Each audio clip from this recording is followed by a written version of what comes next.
इस क्वेश्चन में एक बहुत ही इम्पॉर्टेंट सा कॉन्सेप्ट है जहाँ पे बच्चे मिस्टेक करते हैं ना, जहाँ पे मिस्टेक के चांसेस को ध्यान से देखना। मैग्नेटिक मोमेंट होता है बच्चों NIA।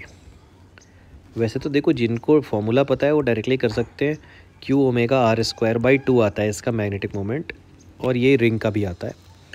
R⍵ को V लिख देना। बट मैं ये बताना चाह रहा हूँ जिनको ये फॉर्मूला याद नहीं है उन लोग कैसे करेंगे।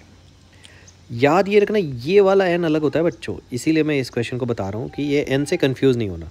ये जो n होता है नंबर ऑफ टर्न्स होता है, अगर किसी भी कॉइल में करंट जा रही है और वो एक मैग्नेट के जैसे काम कर रही है, तो यहाँ एक ही टर्न है, तो ये N1 है ना भाई। याद रखना ये n और जो क्वेश्चन में n बोला गया nth ऑर्बिट, वो बिल्कुल अलग अलग चीज़ें हैं।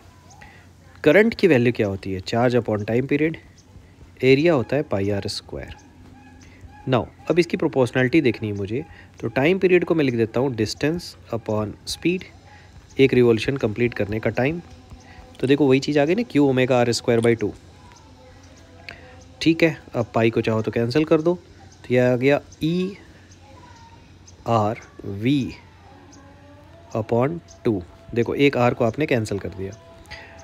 अब यहाँ ध्यान से देखते हैं इसकी प्रोपोर्शनलिटी क्या होती है। तो हाइड्रोजन ऑर्बिट में, ठीक है, या हाइड्रोजन एटम में रेडियस किसी भी ऑर्बिट में होती है n² के प्रोपोर्शनल, और स्पीड होता है z/n के प्रोपोर्शनल।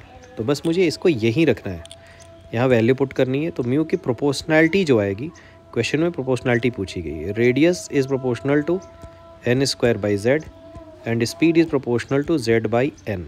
तो अल्टीमेटली ये प्रोपोर्शनल हो गया n के। सो n की पावर जिसकी ये प्रोपोर्शनल है वो हो गया 1। सो 1 इज़ योर आंसर। अगर आप इस n को कंसिडर कर लोगे तो 2 आ जाएगा। इसी मिस्टेक से आपको बचना है।